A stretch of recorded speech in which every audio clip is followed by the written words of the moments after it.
Hello, everyone, and welcome, welcome, welcome. Thanks for being here. I don't know what the weather's doing in your neck of the woods, but here around Toronto, it's dark, gloomy, chilly.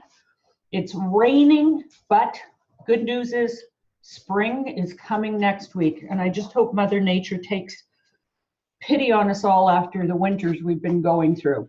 So thanks for taking time out of your busy schedules to be here with me today. And I'd also like to thank Matt and Insurance WebX for inviting me to come back. As I put in the chat box, I'd love to connect with people who are in my audience. So if you're open to connecting and would like to do so, there's all the information up on the screen. I'd love to get to know you a little bit better. I just would like to do a quick check to make sure that you can see the slides and hear me. So if you would please type yes in the chat box, I can't talk today, chat box, if all is good, I'd appreciate it. And it's wonderful to have so many people here today from Canada and the US, and some of the names on the list I know very well, so hello, hello, hello, hello. During the course of the time we have together today, if you've got some questions, I'm going to have a Q&A portion towards the end of the webinar. So please feel free to type your questions in, and I'll do my best to get to as many of them as I possibly can. And at the end of this webinar, I would like to share a token of my appreciation with you for spending time with me today. So please stay tuned. And I also wanted to let you know that I'm not a big fan of death by PowerPoint, so I trust that you will enjoy our time together today. So let's get started. I'm not sure if we've already met or if you had a chance to read my bio, so I'll just do it sort of from the 35,000-foot level. I spent over 25 years in the financial services industry with 4 major life and health companies. I've been an advisor, so I know exactly what you go through. And during my time as an advisor, I established 4 separate client bases across Canada, with 2 of them being totally stone cold. I was a sales manager, a head office executive, and ran the Salesforce training divisions for 3 of the 4 companies I was with. And in 2008, I said, okay, enough. And I stepped off the corporate bus, took a year off because I could, and then decided who I wanted to be when I grew up, and opened the Blaufus Group Incorporated, based here in Toronto, Canada. I am proud to say I have become a best-selling, self-published author of the book With the Stroke of a Pen, Claim Your Life. I now speak on an international basis, and I have the good fortune to be a business coach to many of you financial advisors, and I absolutely love working with advisors. That's what makes my heart sing. So if you haven't already heard, one of the 2 hottest topics of discussion in the financial services today is around mental and financial wellness and how intricately they are intertwined. The other hot topic is women in wealth. And I'm really excited, actually, because I'm doing a focus session at the $1 Million Roundtable in Miami this year that is focused on women in wealth and what women really want. But today I want to focus on the mental and financial well-being discussion. What with the increased demands on people today to keep up with the Joneses, or those who find themselves as part of the sandwich generation and trying to retire at the same time, or millennials trying to buy their first house in a real estate market that many of them think they will never be able to buy into, and people simply trying to keep debt at bay, more and more are struggling with higher stress levels. And I've truly found in all of my conversations that many people really want help, but are too embarrassed, 1, to admit they're struggling, and 2, they're deathly afraid of the courageous conversations they may need to have to identify what the underlying issues are, and then address the things they need to do in order to turn their situation around. Therefore, I'm sure no one here is surprised that personal finance gets into people's lives. It affects their sleep, erode self-esteem, and often can hurt their relationships. What do we often hear? are two of the biggest reasons for marriage breakdowns: money and children. I'm not going to talk about children today, okay? But with all of this going on in your clients' lives, do you think it's also having a spillover effect into your group clients' companies and affecting their bottom line? You bet it is. So in our time together today, my intention is to bring some new insights to the forefront around what may be causing people to have higher stress levels, or simply maybe it'll just confirm what you already know. I also want to share some tips and strategies with you that you can implement immediately to help your clients with their personal struggles, and to also offer support to your group clients that goes above and beyond simply helping them to put an employee benefit plan in place. By you becoming the go-to expert when it comes to providing solutions and strategies to support both your individual and group clients, you will bring a tremendous value add to the table. Immense value that will help you to keep the clients you've worked so hard to build relationships with, and help them to see the value of working with you to bring a holistic approach to their overall financial planning. And great value that will make them want to introduce you to their family and friends or other business colleagues who are also struggling with these issues. I will also share some insights with you into the hidden costs associated with lost productivity that companies are experiencing due to their employees who are struggling with a number of things that are not always as easily evident or identifiable by a company executive. And there is a common fear many women suffer when it comes to money that I'm going to share with you, and share some insight into how you can help eradicate this fear. And last but not least, I'd really like to share with you what I'm hearing and seeing from the financial advisors I'm coaching and that I've had the privilege to speak with about what is keeping them up at night. I will share with you some of the strategies I've shared with them to help them to also maintain a healthy balance in their own worlds. So let's begin by recognizing what factors are causing people stress and in turn impacting their performance on the job. The HR professionals I work with and the many studies out there around this topic are all in agreement that financial issues impact employees' performance, and I'm sure many of you are already aware of this. In surveys where they ask employees, what causes you stress? The answer that tops the charts is consistently personal finance.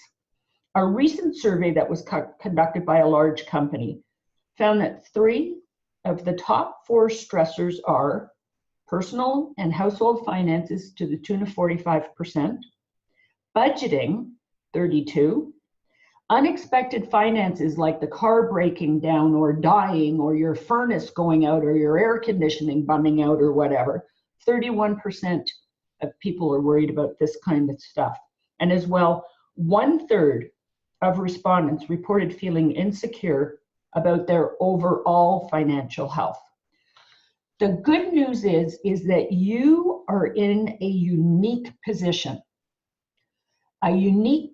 to be one of the first to realize that people are struggling with these stressors because of the relationships you have built with your clients and by being in regular contact with them. These are the courageous conversations you, and 9 times out of 10, only you will have with people. There are no other professionals out there, lawyers, accountants, religious leaders, whomever, that were ever asked the courageous questions that you will, to peel the onion and to dig down deep. This is your area of expertise. And when employees aren't worried about how they'll be able to pay rent, and aren't constantly anxious about overdue payments, they'll truly be present for life. Employee wellness in body and in mind can flourish fully through financial wellness, but they need your assistance and your expertise and guidance to attain this wellness. So now that we have the bases covered from a personal standpoint, let's look now at ways that you can add some additional support to your individual clients by offering support to their employers. As I mentioned earlier, by you becoming the go-to expert when it comes to providing solutions and strategies to support both your individual and group clients, you will bring a tremendous value add to the table. You know, I was on a coaching call with a client this morning, and the client used the words, "I'm all about value add." And I thought, now, isn't that interesting? That's exactly what I was going to be talking about this afternoon. So we strategized about it, and I also want to share with you some of the ways that you can bring a huge value add to the table to help employers go above and beyond simply providing good group benefits, to help them to meet their people where they are in life. What ideas and answers can you provide that will help employers to support them to have true financial wellness, helping them to effectively manage their day-to-day finances, to also achieve their most important financial goals, and to protect themselves against key risks? And I need to take a drink of water for a sec. Unfortunately, many people today still reach adulthood without a realistic sense of how a family's finances are run, and they're not having the necessary courageous conversations about money, because information-based money discussions are often off limits in many households and also in many generations, and I also find sometimes in many cultures. So let's talk about some of the things that you can do to help an employer provide more on the job than simply a paycheck and a group benefits booklet. These are the things you can bring into the discussions you're having at any time during a current relationship with your group clients, or think about incorporating them when you're presenting a new group benefits proposal. What's the value add? Think about it. Think about this. We all know there's a lot of group carriers out there that compete on almost the same benefits and price point as you do. And we all know that it takes time to earn someone's group business. Therefore, how are you going to make yourself stand out from the competition to get that new business, but to also put a fence? Think about wrapping a fence or your arms around your existing clients to guard against having to inform them that there's a price increase, or when there's a new kid in town knocking on their door and all they want to do is provide a quote. In your client's mind, you want them to be thinking about you and all that value add that you bring to the table, so they don't want to take a walk to a new company. Remember this, I heard this and I think this is brilliant. Remember that in the absence of value, price becomes the only thing that matters. So I'm going to share some things with you here, but I encourage you, if you've got some ideas that you could share with the group as well, please feel free to type them in to the group chat. I don't have all the answers, but here are some of the things that I know that have been working, but I'd love to hear what you're up to. So what are some of these ideas that I'm talking about? What if you and or members of your team could educate your group clients' employees around the whole issue of financial literacy? And you could do this quite effectively by holding lunch and learns on site, maybe coming in and doing seminars, maybe even doing a webinar like we're doing here today. Because I've had so many people over the years, and when I was an advisor and even today, say, I've got no idea whatsoever what group benefits I have, and they're way too confusing to try and figure it out. It never ceases to amaze me when I ask somebody, so what does your employer provide for you? They go, I haven't got a clue. Or they do the old Scarlett O'Hara thing and say, oh, I don't want to think about that today. I'll think about it tomorrow. But unfortunately, we all know that most of them never get to that tomorrow. So here's another idea. What if you and or your team members could offer to sit down with your clients' employees and help them to understand their plan? But I think more importantly is how to coordinate it with their personal financial plans. We all know that a lot of people, when you ask them if they have insurance, they go, yeah, I do. And then you find out that it's group benefits. Well, we all know that they don't own those benefits. And I suggest to people to think of group benefits sort of like a bonus at work. It's not guaranteed. And we all know that if a company is looking to cost save, often they will reduce what is offered through the group benefit plan. So think about how you could offer helping them to coordinate the group with their own personal financial planning to set their employees up for success and to minimize some of this anguish around financial wellness. And I've also spoken to a lot of HR professionals who say that bringing a new employee benefit plan in-house is a huge hassle, and it's often the reason they fight changing the benefit program.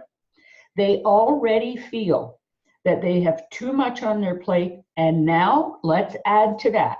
I've got to familiarize myself with a whole new plan, and maybe they just finished figuring out what the old plan was all about. So could you and or your team members work with these HR people to help them to get up to speed quickly about the new plan so they were equipped to answer employees' questions in a timely manner? I know that sometimes employees wait for answers because the person they've asked the question to doesn't have the answer and has to go search it out. So again, you could offer to do this with the HR folks by doing lunch and learns with them, seminars, or again, maybe even webinars. But keep this in mind. No two organizations are the same. That's why as advisors, you can't offer cookie cutter solutions. You know that. For every organization that you work with, you need to discover the unique needs of that particular workforce, then design your solutions to meet those particular needs. And it's really important that you help inspire people to take action on what your recommendations and solutions are. So you have to constantly challenge yourself and your teams to determine how you can bring your expert insights to the table to help to identify the financial risks people are facing. Then help organizations optimize benefit offerings, to address the gaps that might be there, and to measure progress to inform next steps.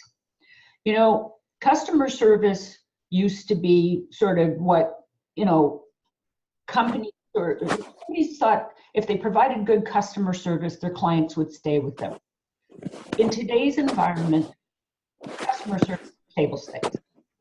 Your clients, prospects, etc., want customer delight. They want you to go above and beyond and to delight them. I use an example. I'm sure that many of you have probably gone to a restaurant at some point. I hope you have at least. And quite often what happens? The manager will come to the table at some point during your dinner and say, thank you very much for joining us. I hope you've enjoyed your meal. And most people are polite and say, yeah, or they just want them to go away. I always suggest that an up question should be asked when you get, yes, everything was fine. I'm happy to hear that. What one thing might we do better so that the next time you come back to join us for a dining experience, it's even better than it was tonight? This will often open up the hidden real issues. Somebody might say, well, come to think of it, the steak was a little bit tough. I asked for it rare, I got it medium, or the soup was a little bit cold or whatever. Liken this to your own practices. What can you be asking clients about the service that you're providing so that you can turn it from customer service into customer delight? Ask that question. What's the one thing we could do differently moving forward to enrich our relationship with you? And by the way, if you're leading a team, this is a great question to ask your team members when you're meeting with them to find out how things are going with them as part of your team.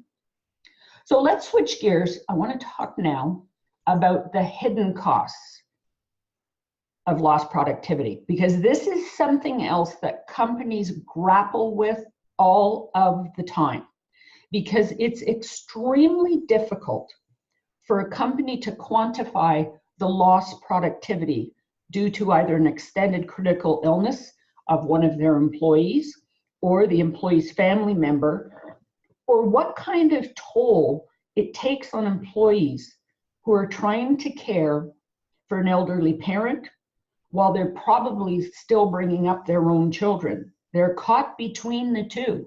They may be caring for young children, but they also might be caring for an elderly parent who isn't well, maybe not as mobile or whatever. And companies really have another issue about how can they quantify the cost associated with the loss of productivity due to some of the hidden factors after the death of an employee's loved one, or their personal and financial struggles that they're going through as they return to work, and try to form a new sense of normal for them. Think about what effects can all of these variables have, not only to an employee's mental wellness, but to their financial well-being as well. Time for a drink of water again. And what I'd like to do is I'd like to share a little bit of a story with you that I think might help put some of this into perspective. I moved my 79-year-old mother halfway across Canada because she had reached the point, my dad had died the year before, and my mom was by herself. She did not want to go into a long-term care or whatever. She was hoping to live out her days in her apartment in her condo in Victoria. It just became too much. And the day I finally said to her, would you consider coming to live with us? And she said, yes, I nearly dropped the phone. I brought her halfway across Canada, but I had to find help. I had to find her a family doctor, which was almost next to impossible. I had to beg my doctor to take her on. Then I had to try and find in-home care, which was another nightmare because there's not a lot of it out there, or whatever is out there is overstretched anyway because so many people are using it. Finally managed to get home care. And one day at work, I was an executive at the time, my husband was an executive. One day the caregiver called me and said, Jane, something's wrong. Your mother doesn't want to get out of bed. She doesn't want to eat. She doesn't want to drink. I don't even know if she's 100% with me today. So I told my boss, I gotta go. I jumped in the car. It took me an hour to get home. And when I got home, I found my mother had 103 fever and we couldn't move her. I had to call 911, get an ambulance, get her to the hospital. And unfortunately, she never came out of the hospital. And 2 weeks later, we were talking palliative, and I was searching desperately for a hospice that would take her, to the point again where I had to break into tears and beg somebody to finally take her. So trying to deal with a job with a team of 15 people and having to be back and forth, my heart goes out to anybody who's dealing with something like this. And I talked about a critical illness, and that's something that you sometimes an employee wants to be able to take time off to be with their loved ones, but if they're not in a financial position to be able to do it, then they're having to work. But I can guarantee you, and you all know this, their mind is not on the job. Their mind is at home with their loved one. And my first husband was killed in an accident when he was 39 years old. And in less than 60 seconds, I became a widow with a 12-and-a-half-year-old daughter. And I suddenly, the world that I knew had totally turned upside down. And I had to sort of now try to figure out, okay, what are the next steps? So I took a little bit of time off, but I went back to work 6 weeks after he passed away. And people were saying to me, why are you going back to work, Jane? You're getting disability. Why don't you just stay home? Well, my answer always was, what am I supposed to do? Watch the paint dry? And also my daughter had to go back to school. Her father was killed in July. I had to get her back into the routine of going to school. So certainly wouldn't have looked very good if mom had crawled in, said goodbye in the morning, crawled into bed and said, I'll see you at 4, go get him, kid, have a great day. I was fortunate. I had a very structured return to work program. I had a dedicated consultant that was helping me through the process. So I went back to work for 2 hours a day, and gradually between September and January, I worked my way back up to full time. Now, as I said, I had great support. I had a counselor. We would meet. They would tick off a box that they'd met with me, that everything was fine. But what people weren't seeing was what was going on behind the scenes. You see, my husband died in a very high-profile accident, along with 3 other people. And it made the news.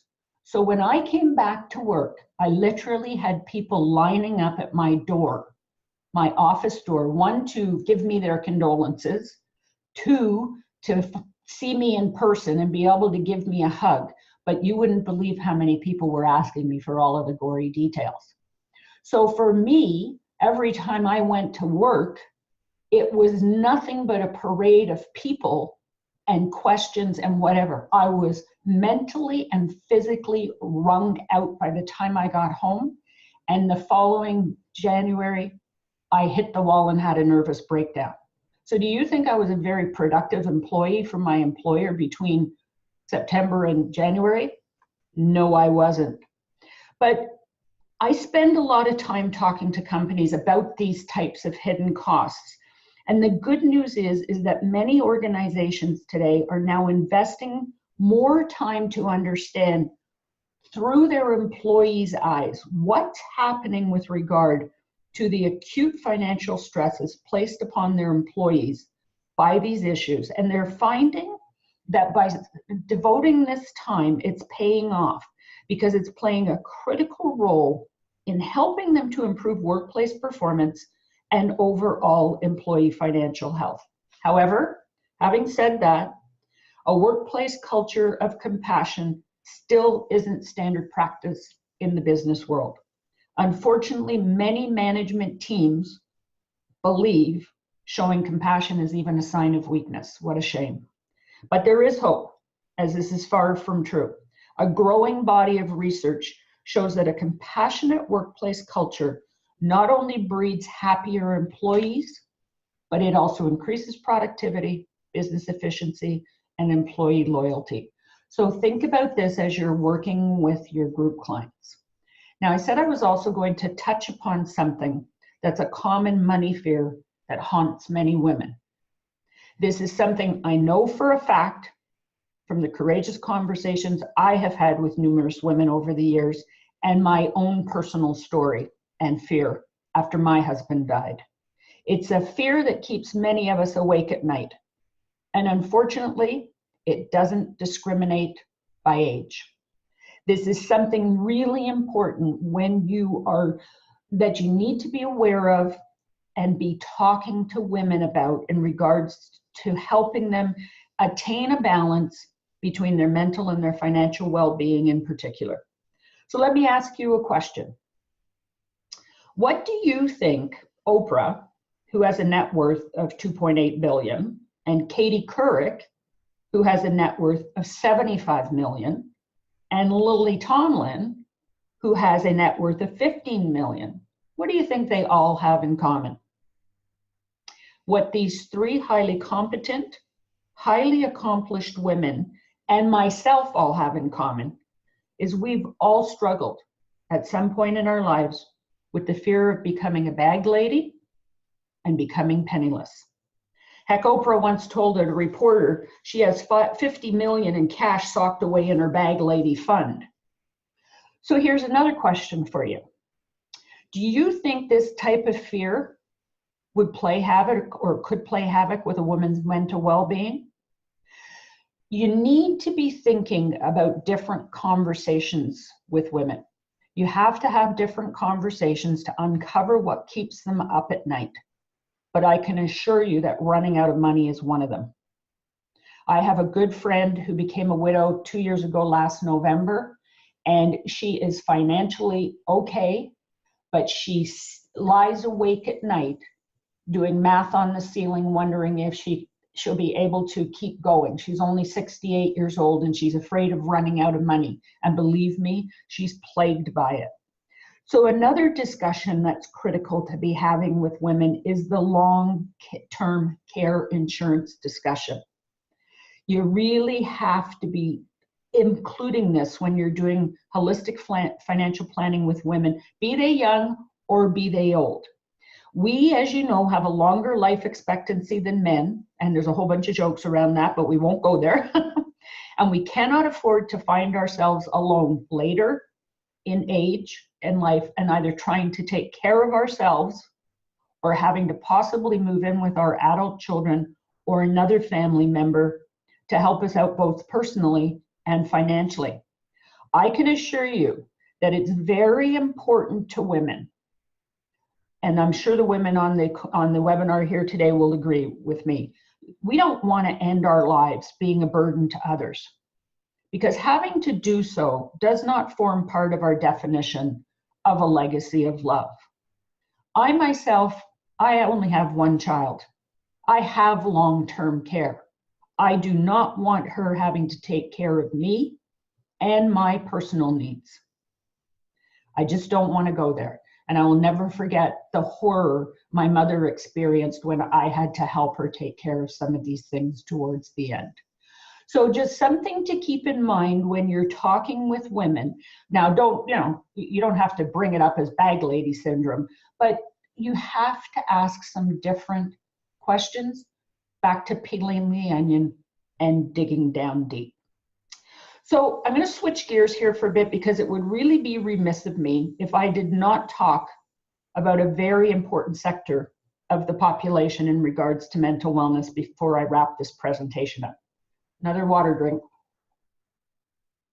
About now, you should be saying to yourself, who's Jane talking about? Well, I'm talking about all of you. All of you here today and all of the other advisors out there who day in and day out are doing such wonderful work and often feel like no one notices. Therefore, I would like to spend a little time talking about what might be keeping some of you up at night. Because if being an advisor was an easy career, everyone would be doing it, and we all know that's not what's happening.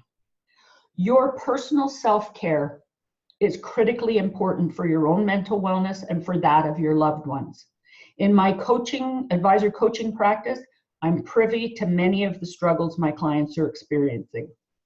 Therefore, let's talk about what studies have found keeps you awake at night. And I'd like to share with you some of the coaching strategies I share with my clients to help you also maintain a balance in your own lives, so you can be there to help those you serve, not if we need you, but when we need you. I came across an interesting study that actually takes into account a number of things I'm hearing from the financial advisors I'm coaching and talking with. I'm sure no one here today is at one iota surprised to find that compliance, regulatory, and tracking the market are on here. But you know what I found really interesting is that they only total 37%. The balance, growing their practice, work-life balance, wearing many hats, and effectively managing client relationships makes up 54%. And it's a truer reflection of what I'm hearing from people. I wondered, perchance, if any of these resonate with you. Oh, and by the way, for the mathematicians that are here with me, I'm well aware this doesn't add up to 100, as I've been told a few times before. So let's just choose to leave the other 9% as undecided, okay, and we'll move on. All of you are more than just money managers. Your desire to help others is what brings you and keeps you in this business. And it means that sometimes your client relationships can become deeper than typical business associations for you. Heck, the second most important man in my life, with his wife's permission and my second husband's permission, is my financial advisor. You can end up, and many of you know that this is true, you can end up playing many roles to your clients, including friend and a therapist. I had one person tell me once they felt like a priest. However, unfortunately, you only get paid for the placement of business and not all of the invaluable advice and service that you provide your clients throughout the entire process. You want to help others to manage and grow their wealth, but I've met many advisors over the years who are dealing with their own concerns and anxiety around money and whether they are truly taking care of their clients through their clients' eyes. Being an advisor can often be an isolating career. I know, I've been there. What with being out of the office, on the road by yourself, sometimes working from home, often without a wide circle of support, you've got a lot of time to think, which for the most part's a good thing, but sometimes it ain't so good. I've had many advisors tell me that they keep thinking to themselves, oh, Jane, has to be me. No one else could possibly be on the same mental roller coaster or be engulfed in the same doubts as I am and constantly questioning the validity of their accomplishments, experience, and expertise. Well, I got news for everyone. We all can. So here are 5 tips I'd like to share with you that all of us, business owners, advisors, whatever, we can all do to help ourselves.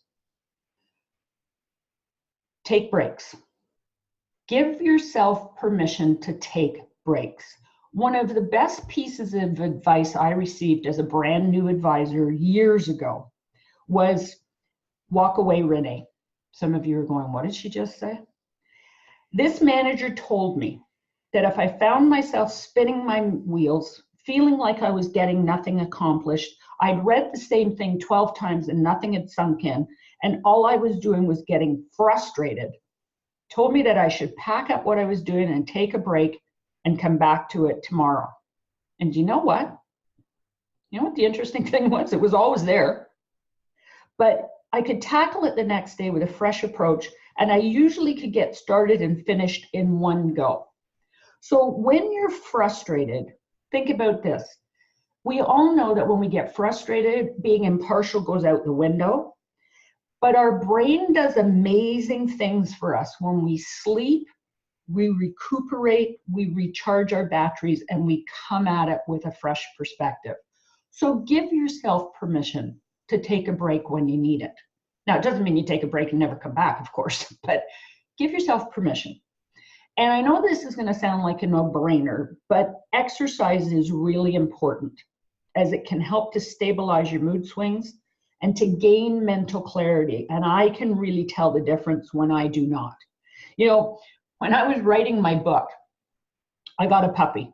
And what happens when you get a puppy? Well, you need to walk it. And I know some people actually thought it was kind of crazy to attempt to write a book with a puppy in the household.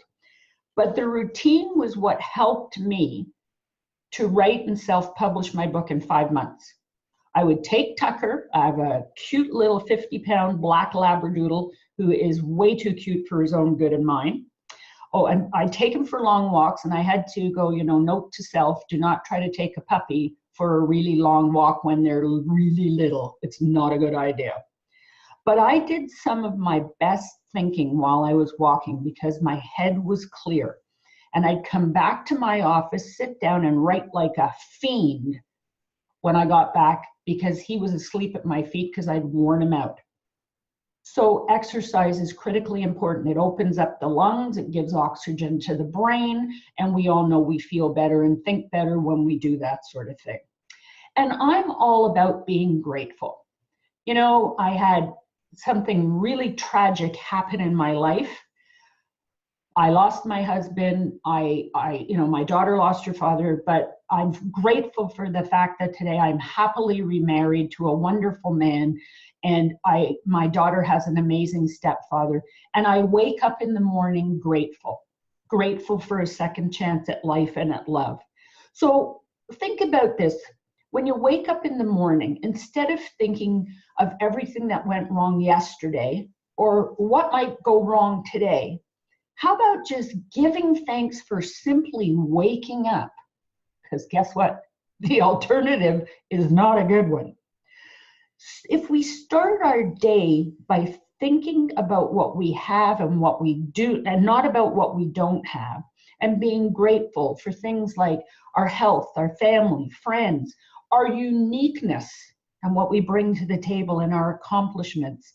Because I can assure you that this list is a lot longer than what we have not accomplished. And I'm really big on celebrating your successes. I'm big on this. I've ingrained this into myself and into my clients. When you have achieved something worth celebrating, stop and take a deep breath and pause for celebration. Whatever floats your boat. In our house, we have a favorite bottle of bubbly and some hors d'oeuvres that we enjoy. So we stop, we sit down, and we celebrate together. It could be taking yourself to the spa for the day. It could be going and having a round of golf and not making it one where you have to network and take 3 other people with you to do business. Let's stop looking at life as one humongous to-do list that you have to keep checking everything off of. This really can help change our personal mental wellness. And another big one is don't be afraid to ask for help. One of the reasons why I hit the wall and had a nervous breakdown by January after my husband passed away was because I kept thinking, okay, Jane, you're an intelligent woman, you're well educated, you've got a great job, you've got a great family and whatever, you're getting all this support at work and whatever. So what's wrong with you? Just pull up your britches and get on with it. So I donned the super person cape and I tied it so tight around my neck I nearly choked myself. And to the world at large, I looked like I was doing just fine. Inside, I was falling apart. And I finally realized that I couldn't burden my family, my child, or whatever with it. So I reached out and I asked for help. I started working with a therapist who became my lifeline, my absolute lifeline. And you know what? I truly believe that asking for help is not a sign of weakness. It's a sign of strength. And find and build your own support network if needed. You know, sometimes you can be surrounded by people. There's lots of people for you to talk to or whatever, but sometimes they aren't there. So if you don't have a support network, I suggest that you build one. You know, being an advisor is your livelihood, and it also may be your employee's livelihood. You may be responsible for dozens or even hundreds of clients and their life savings. If you don't feel occasional pangs of stress about these things, then you wouldn't be human. So we all need to do a better job of building support and getting the word out about asking for support, as I mentioned, is not a sign of weakness. Whether it's a spouse, family or friends, colleagues or peers, in an advisor network or an association, a study group that you join, a mentor that you find, or a coach that you hire, keep them close. Because not only are we doing a service for ourselves, but we're going to be doing a service for our entire profession.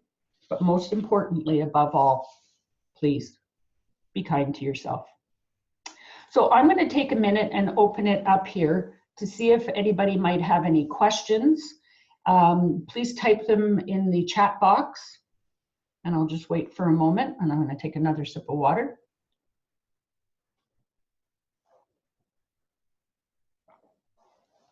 No, I guess I must have done such a great job that nobody's got any questions.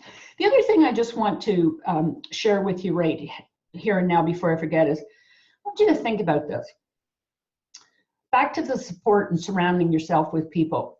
You've probably heard this great quote from Jim Rohn about we become the average of the 5 people we spend the most time with.